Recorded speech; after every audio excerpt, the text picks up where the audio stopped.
Gold just posted a massive week and price is now moving a near vertical fashion. So this type of behavior, as we've seen over the past few weeks, is not sustainable indefinitely. When markets accelerate this fast, structure becomes compressed, volatility expands, and the risk increases, even if the trend itself remains intact. And so gold is now displaying characteristics very similar to what we recently saw in silver, if you remember. We have a strong momentum, emotional participation, and increasingly one-side positioning. So that's very important. In this weekly analysis, I break down what this vertical phase actually means. We'll go through that. How to think about risk and context in fast-moving markets, and how I approach these environments without chasing or predicting, as always. And as always, I'll also cover the broader market structure and walk you through my current positioning and scenarios. Again, as I repeat every week, the goal isn't to call tops and bottoms. It's to sell line with structure and manage our risk intelligently. Remember to subscribe for more insights like these, and let's dive in.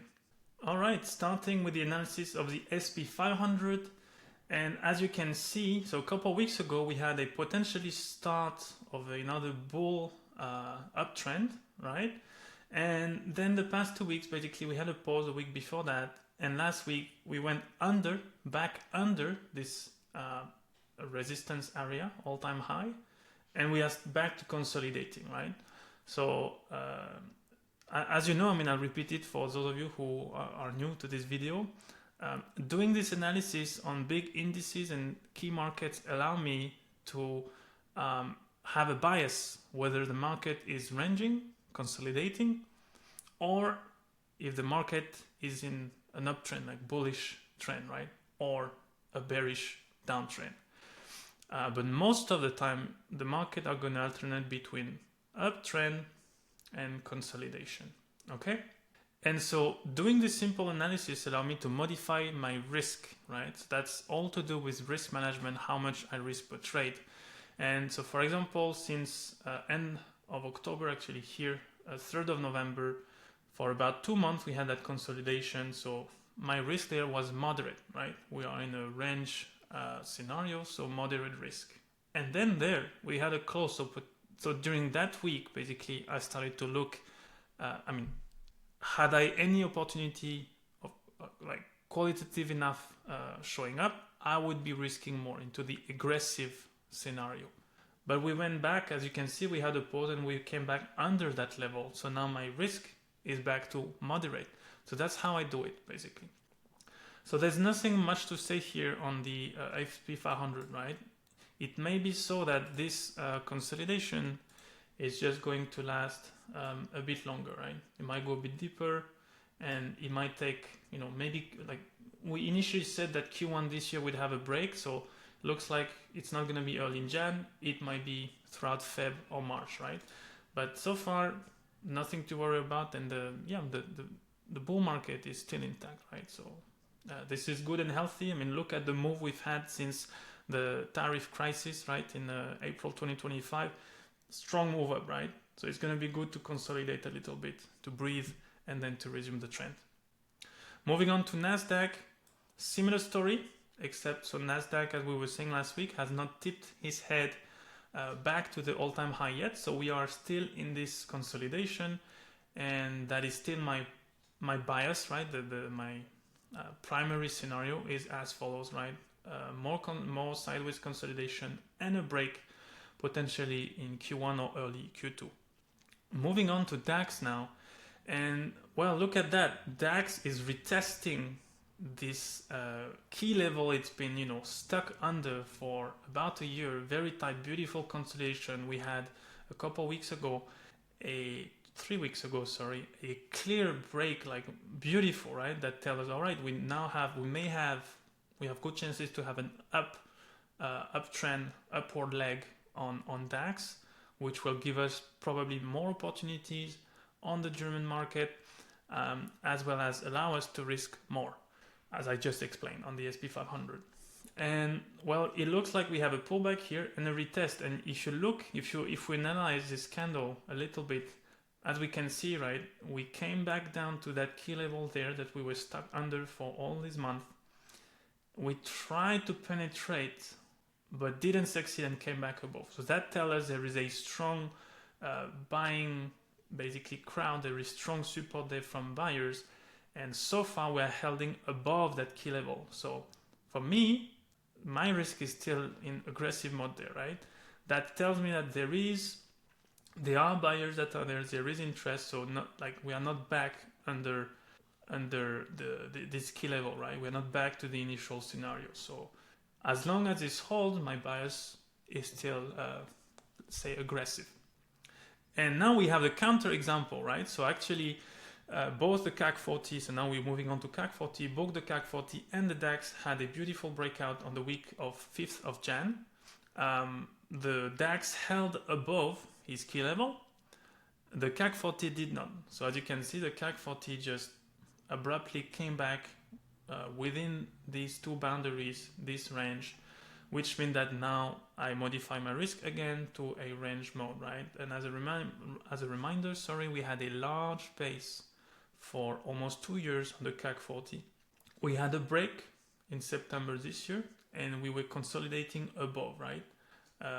So our risk was moderate. I was looking for a break above that line, above that level, in order to kind of validate that yes, I can now risk more because statistically I have good chances to see an upward leg, and that did not materialize, right? So that was a false breakout. We are back under our resistance, and it may be that it takes longer to achieve that, right? So my key level might be still there, maybe there now. We'll see, right? But definitely we are still ranging on the CAC 40 for me. Moving on to precious metal and gold, and would you look at that, right? I mean, we had a just like very, very strong week for gold. What's the percentage gain? Yes, like 8.5% within a single week. Like there is no wick to this candle, right? The open and the close for the week is a full candle, right? So very strong support from the buying side. And I mean, look, right, the trend has been, you can see the rate, the steepness of that trend, which is increasing, right? And we talked about that in details over the past few weeks between gold and silver. And while gold was definitely in an aggressive trajectory, it was not yet as dramatic as silver, which is still, by the way, into definitely a climax trend too for me. So we'll talk about that next. But that week there, I mean, look, now we are literally vertical. We have a wall on gold, right? So what does that mean? Well, that means that we have definitely entered like what you could call a mania phase, right? Where there is a lot of interest from many investors. It might be due to the news, to uncertainty in some part of the world, and everybody is trying to accumulate and get their hands on precious metals like gold and silver, right? So the chart tells us there is just a strong interest, right? And as you can see, the consolidation are very brief. So if you look back, right, so that was the extraction of a large base early 2024. The uptrend started basically from here, right? We can clearly see that we were ranging for a few years, 4 years actually, since 2020. And we had that break extraction. So the uptrend starts from here. We have a small leg up, a nice consolidation that lasted a few months, that's healthy, a break. That was a great trade, by the way. Another leg up, consolidation, it's great. But if you look, to break, another leg up, look, the rate, the power of each leg is increasingly higher, right?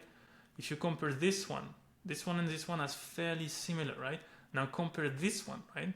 We can compare like that. So that was the first leg, right? Now that's the second leg. I'm going to do it like that. Actually, that's going to be more accurate. From the break, right, all the way. That was the second leg. Now this was the third leg, right? From the break. I'm going to draw my line there. Okay? And now, here is our final leg. And I mean, this is from the break, but this move really started from here, right? And this move really started from there because this candle have been stacking, right? But anyways, let's, for the sake of the example, let's just draw it there, right? So that's literally what we have, right? So now let's put all of these next to each other, right? That was our first leg, second leg, third leg. I want you to appreciate the angle of the arrows, right? And that's the final leg, right?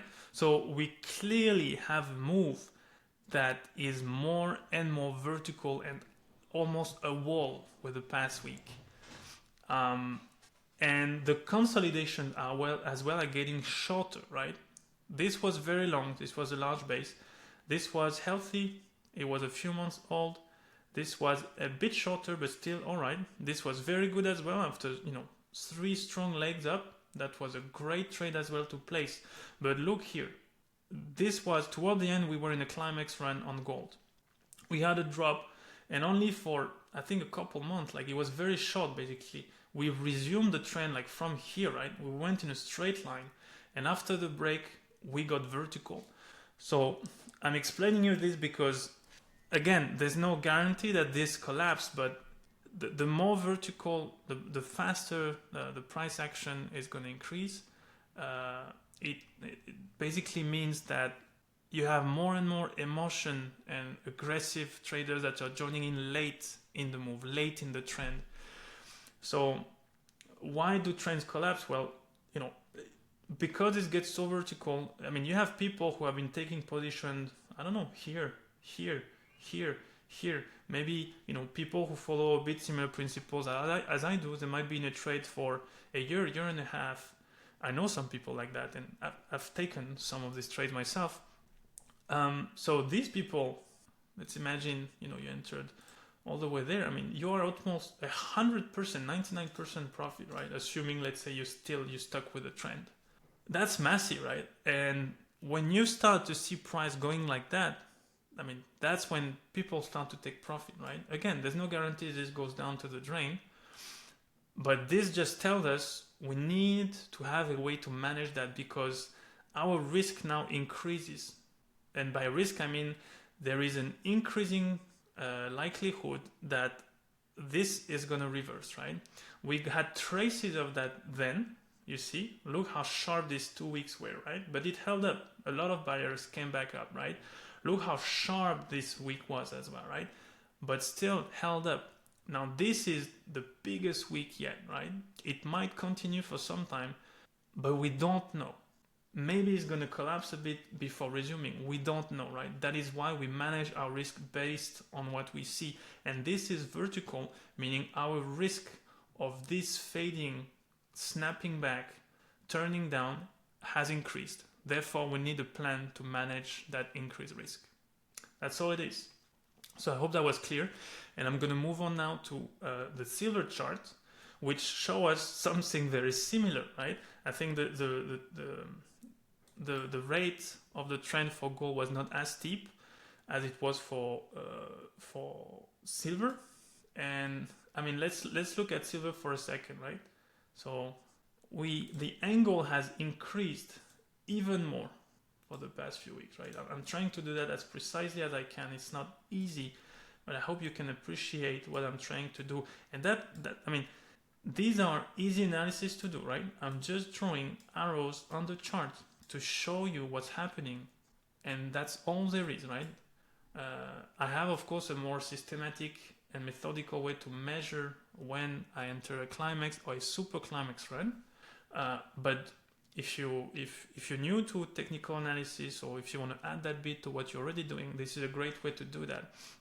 So I just measure the amplitude of each leg up from the break to the top of the next consolidation, right? And then let's put them side by side, right? I mean, I don't think we need to do that here because it's fairly obvious that the rate is increasing, but it's just an easy way to appreciate that, right? So this is what's going on. And similar to gold, right? So not only the angle is increasing, right? Which is the steepness, right? Which means it's even more vertical. not only the angle but the length, right? By length I mean that the amplitude there, right? That's for the first one, that's for the second one, that's for the third one, and that's for the fourth one. So the angle and the length, meaning like the speed at which price increase, right? So price increase faster and faster at an angle. I mean, it's all linked to speed, right? But you can appreciate that, right? So these are simple tools which are very helpful. And you can see that silver is on steroids, right? It had a pause there, right? Which could have told us, if we hide, that side of the chart, like, hey, we don't know. Maybe we have a signal there telling us, be careful, we might have a snap. But no, it's been on a run. I mean, look at this weeks after weeks. It's just, it's crazy, right? So similar to gold, if you don't have that today and you're exposed to silver and gold, I really want you to think about that, right? Now that price has accelerated that much for that many weeks, if you still haven't taken any profit off your trades, if you don't have a stop in place, please do. Please have a stop in place and have a way to, based on your risk tolerance, to really account for that and make sure you lock in your profits, right? That's really the best advice I can give you, because this will not last forever. It does not, right? And all the people joining there are joining late. I would never enter a move at that stage. It's too late, right? Here you may have, but this is too small a consolidation. The good one was really that one. You had the break of that large base there for a long position on like commodities and precious metal like gold and silver. That was a great signal. That was a great signal. These are a bit small, but if you really want to join, sure, you could.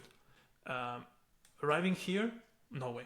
There's no way you can, for the reason that I've explained, you can't join this trade because the risk that this turn down has increased a lot. So I will not risk any money, even if that thing is leaving without me. If I wasn't in a trade, it doesn't matter. There are other stuff to look at. So anyways, yeah, just, hope that this helped and remember these things, because this is really part of trading and managing risk. Okay, that is all we do. We do not know how much we're going to win, when we're going to win, but we know exactly how much we're going to lose, right? And we know that because we have a plan. If you don't have a plan, your exposure is you are potentially risking 100% of your capital, of the capital you've invested on a trade. And that's like really bad. That's not trading, that's gambling, in my opinion. So that's it. Heed these warnings and advice, and I hope it helps. Moving on to cryptocurrencies now with Bitcoin. And as you can see, our dear Bitcoin is still stuck there under our little consolidation. So this may take a bit longer.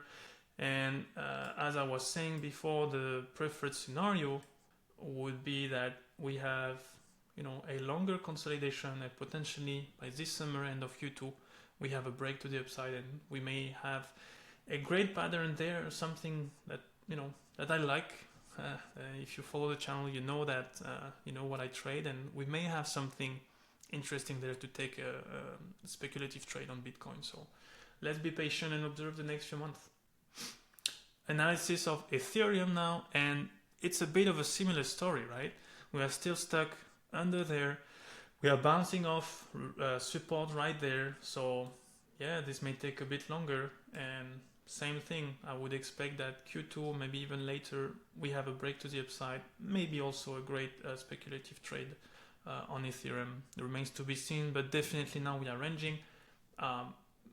There's nothing, I need to see strong momentum and consolidation and a break to trade. So even if this was forming a good pattern that I like, I wouldn't trade that. You could and trade it potentially until the previous all-time high, the previous resistance there, but you are capped, right? Like that there's no momentum out of that. The momentum has shifted down and now ranging, right? So there's no, I would prefer this followed by something like that and a break, right? This would be great because we have momentum. there is excitement, there are buyers behind the move. That is great. That is a great trade, right? Oh, sorry, I just deleted my support, doesn't matter. However, that's not what we have here. Here we have a shifted downward momentum, and even if we get a pretty nice consolidation like I like, there is no steam behind that. It's stuck, it's ranging overall, and even if we have a break, the target area would be there, which wouldn't be much. I mean, you'd be risking maybe what? One, here would be one, let's say, unit of risk, and almost it's like a one-to-one trade. That's not great. I don't want that. I want asymmetric upside, so I'd rather wait to have something like this and free air and something clean and beautiful with potentially huge upside, rather than risking being stuck there, either hitting my stop and having anyways one. It's too early basically to try and aim for more than one-to-one. So that's how I look at it, and that's why, in my opinion, we are ranging and it's not worth trading at the moment, at least on my time frame, right, on weekly time frames. Moving on to XRP now. And I mean, yeah, XRP is just holding on that support. So again, reminder that I say every week, we've been in a multi-year large triangle with reduction in volatility toward the end and a beautiful break at the end of 2024, massive run up until the previous all-time high, and then we've consolidated below the all-time high, and we are going into a flag fashion, right? This is a flag. It seems that the oscillation are reducing, right? You can see the bottom there is lower than this one. So what I would love to see, and what I hope we're going to see, is this reduction in volatility for the next few months, and in Q2, Q3 maybe this year, a break that would unleash a potential massive run up. So this is logarithmic scale for your information. So I've just projected the amplitude of that move back here, and that would give us a beautiful target around $15. That would be potentially a 350% run up, right? Again, this is not prediction. I'm just using the rationale that if a move happened in the past, then it is possible it happens again. And I'll be posting a separate video soon on target areas, but this is not prediction. It's like it's useful if you're already in a trade and you're approaching this target area, knowing that it's there, allow you to maybe offset risk, take partial profit, bring your stop closer, because there is a chance, a higher chance that something happened around there, right? There is a chance that the price consolidates, snaps, drops. So that's all. This is just additional information for you to make decisions. And finally, this week, I am introducing a new chart, a new ticker to observe, which is DBC, and these are commodities. It's I believe trust fund of commodities, so commodity index, sorry. And this allows us to track basically, what's going on commodities as a whole. And I mean, I chose to show you this week because look at this, right? Since 2022, we've had this big consolidation, very much ranging and sideways, right? And I mean, look at what we have here. We have a beautiful large base that's formed with a very clear, reduction in volatility towards the end. I could even put Bollinger Bands there. It's not as useful as for, upward momentum, but you can appreciate how these are tighter and pinching, much tighter and closer than ever before, right? So what does that tell us? Well, I don't trade an index or an ETF, right? But this clear break, right? So extraction of a large base, reduction of volatility, beautiful. This contrasts with the rest of the pattern. Very powerful break tell us that there is now interest in commodities, and we may assist to the start of a new cycle for commodities, right? Meaning that like stocks, companies, and other related symbols may be affected by that and may be pushed upward, right? So that's what it tells us. It's similar to the other analysis I do, except this is for commodity. as I stated before, this analysis works on everything, right? We're just looking at cycles. We're looking at how are the market oriented in order to make educated decisions on trading, or if you're managing passive portfolios, on deciding whether to keep, remove, offload, add some of your exposure, right? So look, it's beautiful, right? Beautiful, clear breakout, clearing this entire move. We have another, I would say, another kind of area there. We'll see what happens, but that's beautiful, right? I think to me, this breakout out of this key level is more important than looking at this level. Why? Because of this. Because we've been ranging between two areas for quite a while, for almost 2 years. And toward the end, we have that. And that contrasts drastically with the rest, right? That contrasts drastically with the rest. And this is what may unleash an upward leg, right? The contraction of volatility and a break. Of course, as I said, we have resistance there.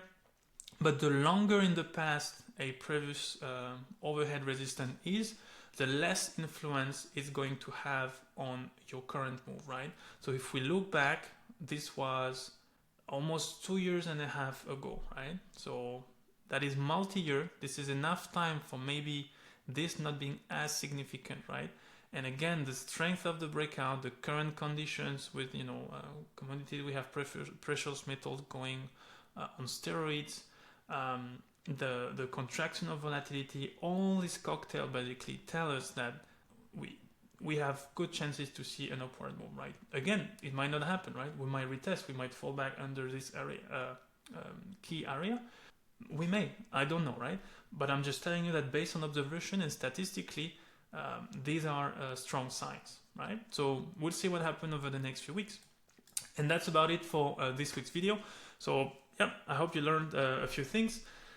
Again, remember to subscribe to the channel if you'd like, more analysis like this. I post also videos about other type of content, which are tips for trading, finding patterns, managing risk. So definitely subscribe. If you like Telegram, subscribe to the Telegram channel and drop your mail on my website as well. If you'd like to be posted on the latest stuff and future things I'm going to be releasing over there. So that's all. Hope you enjoy and see you soon.